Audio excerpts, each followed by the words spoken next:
Somebody else snag Ben's stock's probably over at A to Z Sync, wherever they are. They're in this building. All right. Good morning, everybody, and welcome to the Poly Booth, the AutoHub show here at the Poly Booth. And it's very funny. We're NADA 2022, or as like I like to call it, the Giant Car Dealer Hug Fest. Yes. You know, I have not seen more people hugging like this in my life. And there's a TV commercial I've seen where people are actually, there's a song in the background, we're free, and they're hugging and they're walking up to strangers. So it's a very nice thing to see. Absolutely. It's a lot of fun. And it's actually nice to see what people look like without masks. Yes. Or over 4 inches tall on a Zoom call like we've always been on. I am here with Glenn Pasch. And he is from PCG Digital. Quite the company, quite the personality. A man of many talents and many things. And Glenn, please say hi and tell us a bit about yourself. Sure. Hi. Thank you for having me. I'm Glenn Pasch, CEO of PCG Digital. We are a full-service advertising digital marketing firm, and we also do a lot of consulting for automotive, for the vendor side as well as the manufacturer side and large dealer groups as well. Terrific. And I just mentioned to you a couple of minutes ago that there's so many different variations of a theme here. Luckily, there's only one Poly and one multiple insurance connector out there, so that's kind of good. But what makes your business special? What makes it different? And I won't use the term better because a competitor will come and say, "Oh, I'm better because I've got, my acronym." I think in terms of any marketing that you're doing, digital marketing, it's not commoditized, but in some people's minds, what is the difference between SEO from one to the other, or paid search or social media advertising? It really comes down to the partnership. I really think that's what dealers are looking for, someone who has their back. They don't have to worry about it. They come back to them and they're very transparent in their reporting. And here's what worked, here's what didn't work. And then for us, our company, because of our consultative practices, we also can discuss different products with our dealer partners that we don't sell, we don't have skin in the game, but they can come to us and say, we're thinking of changing CRMs, who do you recommend? We're thinking of changing website platforms, who do you recommend? Poly, right? We just talked about that at our award ceremony. Bringing all of these products out to the market as a third party versus listening to your sales pitch. We review these products every single year. This year we reviewed 55 different products. We did a live stream talking about them. So thinking of the consumer reports for these products, dealers come to us. So that's a benefit for our clients because we can connect. And then lastly, because we are partners and know or have friendly partnerships with all of these vendors, I had someone call me up the other day and said, my implementation of the website is dragging a little bit. And I said, hang on, I can call the CEO and get something moved and fixed quickly. So for our clients, that's a big benefit. That's a recurring theme that I'm seeing here is it's friendly competition. I'm talking to a lot of people who are saying, well, they're pretty good. And actually, they do this better than I do. However, blah, blah, blah. And I've seen very little of anybody, even as I walk by and listen to things of somebody saying, yeah, you don't want to go to them. Well, we've never thought of building our business tearing someone else down. That's just not a good strategy. I remember early on, we also host 2 large events, marketing events twice a year. And so people would say, why would you have other people who do what you do there at the same, aren't they competitors? And I said, there's whatever you want to say, 15, 16,000 franchise dealers, and how many independent dealers? I said, if they had 1,000, I had 1,000, we'd all be doing cartwheels down the street, and there's still tons for everyone else. So really, it's understanding that we've had times where we say to them, they're a better fit for us, or we can't work with them because we already work with someone in the market, so we try to be as exclusive as we can. So I have friends who run agencies. If I can't do the work, I'm going to point them to them because I know they'll be taken care of. And I'd rather that for someone than to say, oh, we're better, they stay and come to us. Because if I win business that way, someone will do that to me and that means that person is swayed by bad-mouthing someone else. And someone will eventually bad-mouth us, and I'd rather not do that. And it's very funny because we in the car business, way back, that's what we did. We just said you don't buy Ford because they're found on road debt. Sorry, they're not. You don't buy this and that, and it's a little different now. And I mean, in all my years in dealerships, somebody said, "Why do I go to you versus that guy down the street?" And I usually start with, "Well, if you like me, you deal with me. If you don't, that's fine." Right. I try to provide better service. I try to provide a better experience, but ultimately, it's who you like. Well, I think it's also how you portray yourself in the market. So my brother and I, early on when we built the business, we wrote, we spoke at events, we answered people's questions. We found our philosophy is helping and doing the right thing. And I had a dealer group come by yesterday and said, "I'm here because I followed you for years and I always think you try to do the right thing. Can you help me?" I said, "Sure." And I've had people sit down with me at an NADA, and they said, "Well, I have to choose between these different, programs because they're in my manufactured program." And I would spend an hour, and they said, "I can't believe you spent an hour talking to me about something that has nothing to do with you selling your own company." I said, "Well, you didn't ask me about my company. You asked me about this. If you want to talk services, I can talk that, but you asked me this." And I think the industry as a whole is really just saying, this is what we do. If we can do it for you, awesome. If not, there are other people, and that's okay too, because I want people who want to work with me. Well, there's a lot to be said about having a personality out there. It's become such a big, byword of internet personality. And I teased on Brady about that yesterday because I'm not a celebrity. And I said to him, I said, "It's really the big thing is you draw business because people recognize you. People know what you stand for. Like you said, you spoke at conferences. You have your 2 conferences, which I'd love to know about the one you got coming up in May. But when people go walk by and say, 'Hey, there's Brian,' no, Glenn Pasch, one of those 2 guys. 'Hey guys, how are you?' Means a lot. It gives your company. Yeah, but you have to deliver on it, because there also is a lot of people who with podcasts and with ease of going live. There's a lot of people out there now doing it, and that's great. But eventually, you have to deliver on it. You have to deliver on your promise. It's no different than what we tell dealers. You can market to your blue in the face how great you are. What do you need? You need testimonials from your customers validating your marketing thing, or else it's just a marketing thing. So I could go online and talk to them blue in the face how great I am until it's when other people start talking about you and recommending you because of what you deliver, then that's when you win. So what you're saying is it's not the old story of any publicity is good publicity. Well, it can be, but eventually, people talk. As big as you think this industry is, it's not that big. And if all of a sudden people go, little smoke and mirrors over here, or, they're not really connecting over here, I think that you have limited bandwidth or time to fake it till you make it. Yeah. Well, it's getting funny, less and less. No question. And we're this little podcast from Canada, and I'm walking around here, and this year there's not a lot of big Canadian contingent.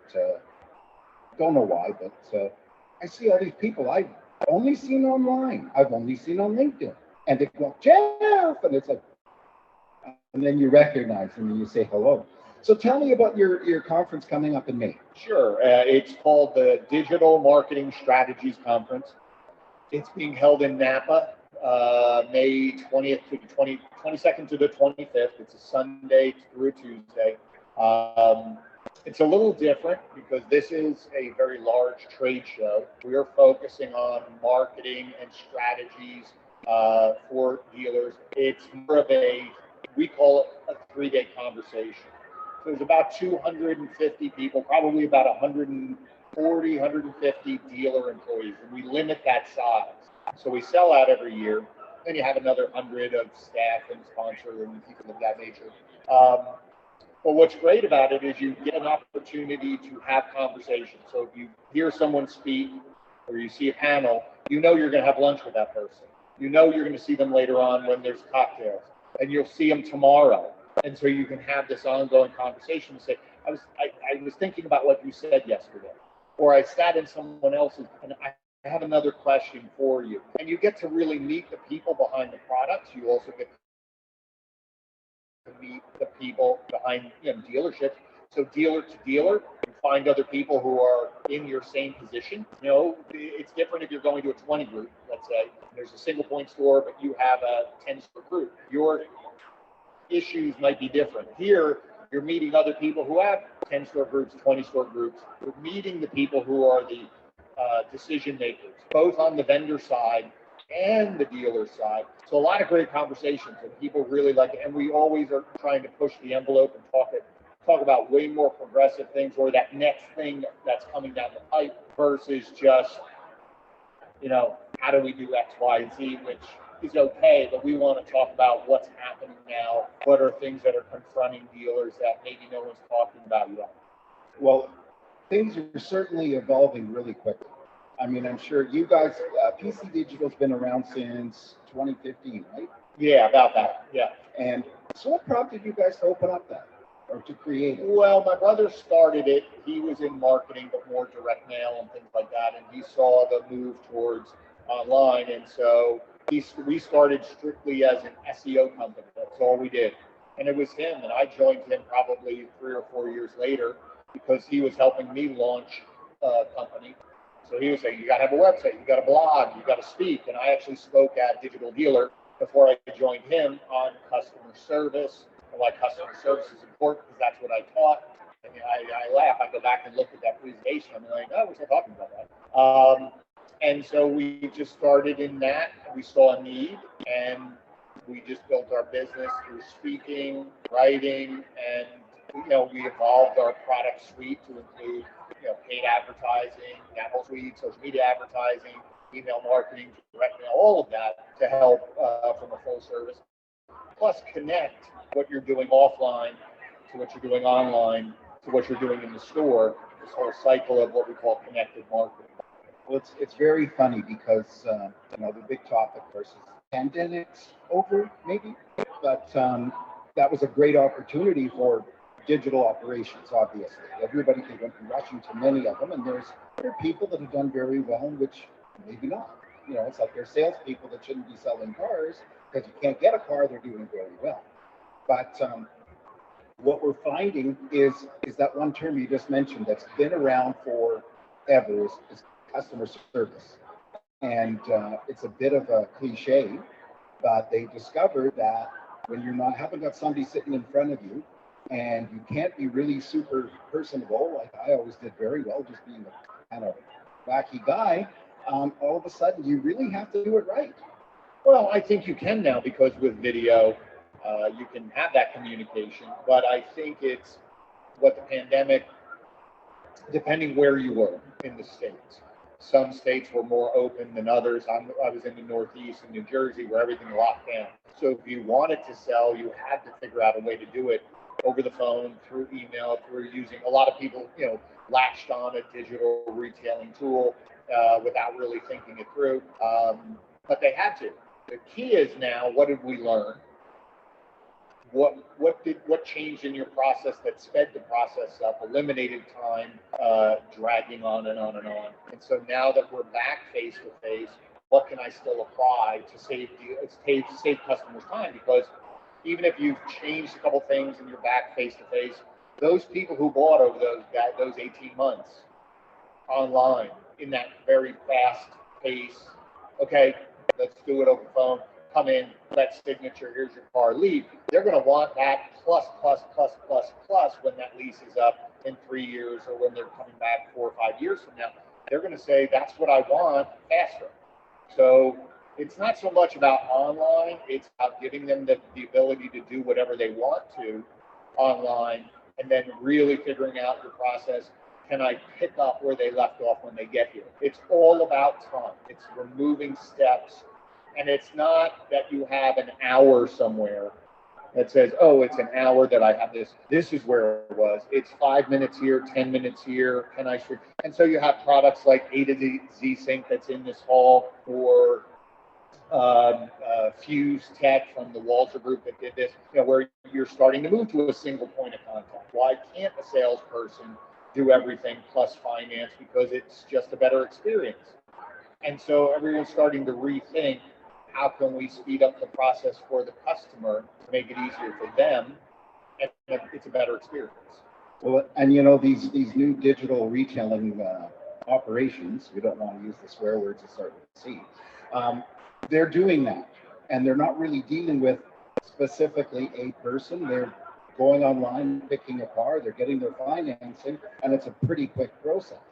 And it sounds like the dealers have to, you're right, they have to rethink that, because while F&I is a great profit center, they have to rethink how they're going to make money from there.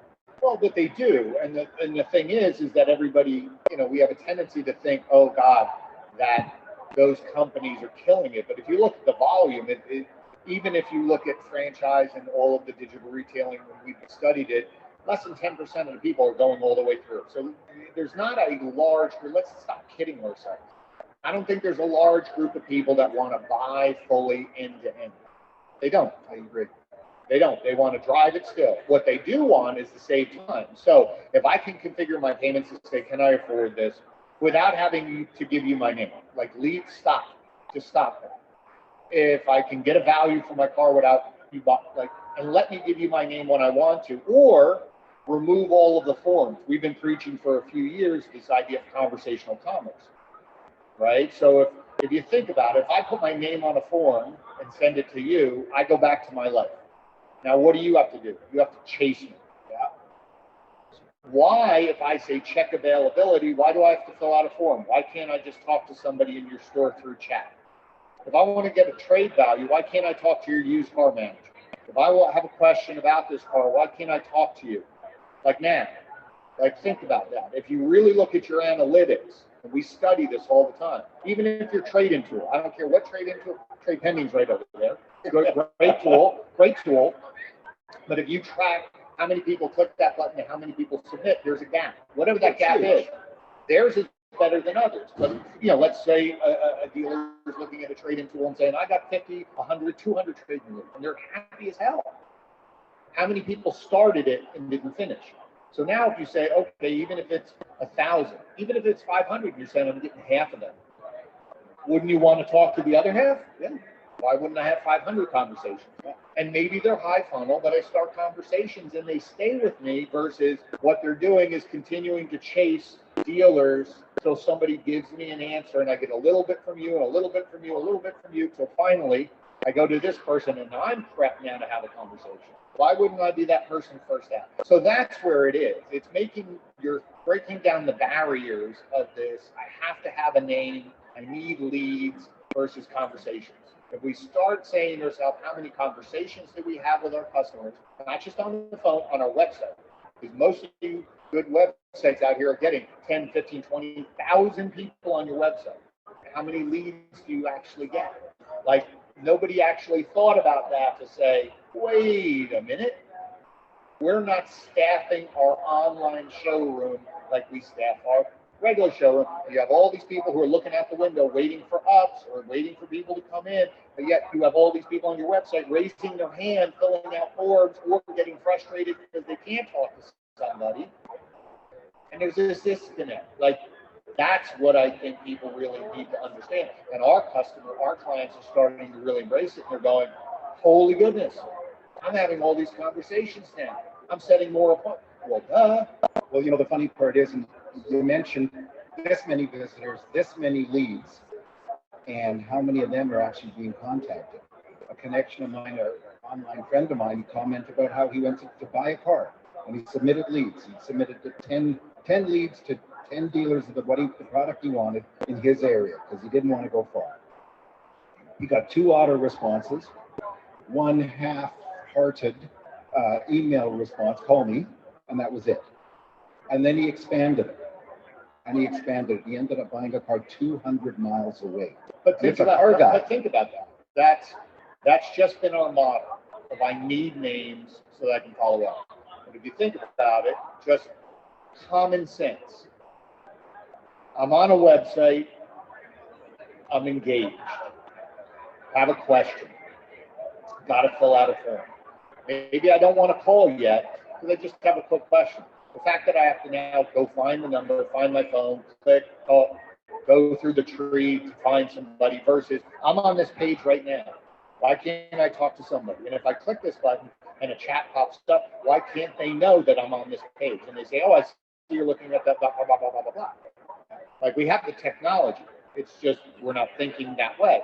So, to your point, is that why can't I? Okay, I submitted my lead to you. I went back to my life. I'm now working. I'm having dinner. Now you're calling me. It's convenient for you, not convenient to me. And so that's why, if you're lucky, you're contacting half of them.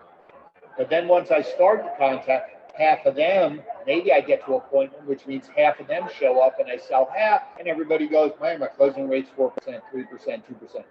I'm like, but what if you spoke to all of the people who had a question while they're on the website, because that's your showroom?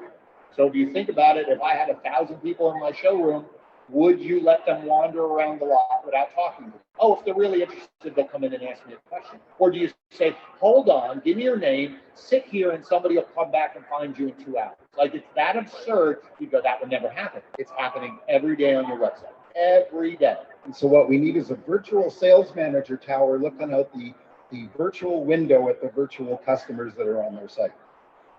Yes, and there's some technologies now that are going to be able to do that. But even if you just said, wait a minute, we're removing all the forms. No more forms on the website. You click that button, you can go into configure it in the tool, but you don't have to give me your name until you're ready. Okay? Number 2 is all those other buttons you want, send them to somebody in your sales. Because you all have it. You all have it. And there's not that many. When you really track, what if you had 100 people who had questions? Most dealerships have at least 10 people. You're telling me that they wouldn't want to have conversations with those people? Like, it's crazy. But the salesperson will walk around the lot for 2.5 hours with somebody asking questions and not think anything about it. And do you know what the number one response that I've heard and I've seen and I hear about is when a dealer responds to that, whether it's quickly or a long time, because the customer's sending in questions about 10 cars. Who's this? I'm responding on the Corolla. Which Corolla? The gray one. Which gray one? I forget that one. Because it's been that long, even if it's 10 minutes. In my opinion, tell me if I'm wrong. Even if it's 10 minutes, you may have already lost the chance to engage him. Well, if it was 10 minutes, you probably wouldn't. Somebody's probably still there. It's more the fact of just saying it doesn't happen like that. It's usually hours. Versus saying someone's on the website now, and you have a big button that says, ask me a question. Ask me anything. And you click that button and I talk to somebody in the store and they can see where you are and you say, hi, I'm Glenn. I see you have a question about the 2020, blah, blah, blah. What can I help you with? By the way, can I use the ask me a question or do I have to pay royalties? Whatever you need. All good. I appreciate it. But I mean that when you really think about that, because the dealers that have done that, yes, they get a lot more conversations but they go, we're retaining those people because we're the only ones helping them. I know what they're asking me now, so I can answer those questions. Now I can follow up versus the only people I'll deal with is when you submit your name, and even then, it's after the fact. Yeah. Dealers who have embraced this are seeing such a huge lift in customer experience, customer retention, getting people in the door, selling more cars, having more, because they're maximizing and leveraging all the people who are on their website. And, that's got to be even greater on used because, of course, we have more used. But on used, I think it's. But it's just anybody. I mean, it's for service. Same thing. Just ask me a question. I mean, that is your online. We've said it for years. That's our virtual showroom. But we don't staff it. We're basically telling people who are on our website, we're not home. We're closed. We'll get to you when we want to. And that's where a lot of the website platforms are pivoting. And dealers are pivoting because they're going, wait a minute, they're right. And they're staffing it, be it your BDC, your salespeople, anybody. All of a sudden you're going, we're closing more deals because we're treating them as serious customers and we're making it easier for them to talk to us. And guess what? We're closing more deals. We're buying more cars. We're handling more service. We're retaining up. It's just a funny thing. And now it's still a hurdle for some, well, we can't, who should do it? I'm like, well, what else are they doing? Because every time I go in a dealership, that's what dealers want, is busy. And they're trying to get them to be busy. Well, let's handle the people who are on our website. And they, some don't trust their salespeople to do it. Some think the BDC should do it. No, I think I don't sure it's they don't. I don't think it's a trust thing. I think it's really nobody ever thought about it. That's all it is. It's not the BDC could do it better, because then you get into, well, they'll do, they won't, they don't. Who cares? Just say, I have people who have a question. Who should answer that button? If somebody clicks check availability, I want them to do it. If somebody has value trade, I want that person to do it. That's all you have to ask. And then say, great, keep your eyes on it. When you're not with a customer, have the chat feature up. Somebody, and you have the companies can do it where all of a sudden it'll alert you. It'll go ding, somebody's on your thing, answer the phone. And so if you think of chats like a phone call, salespeople will jump over the desk to get a phone call. That's chat. Chat is a phone call. Treat it that way. Like it's that basic. And once you do that, potential's amazing. So what you're saying is keep it simple. Keep it simple. It's amazing. We love to make everything so much more complicated. Glenn, I really appreciate you taking the time. I know it's a bit of a hike and to come over here, but good. It's great. I see my friend out there, Jennifer Suzuki. Hi, Jennifer. She's the one who can. She's the master of this. So like she could be. She's the one who can also validate. Would you like to guest on the AutoHub show? she is the master. So, awesome. Thank you so much. Appreciate it, my friend. Pleasure's all mine. Thank you. Great to meet you in person. Yeah. Glad to Take be care. here.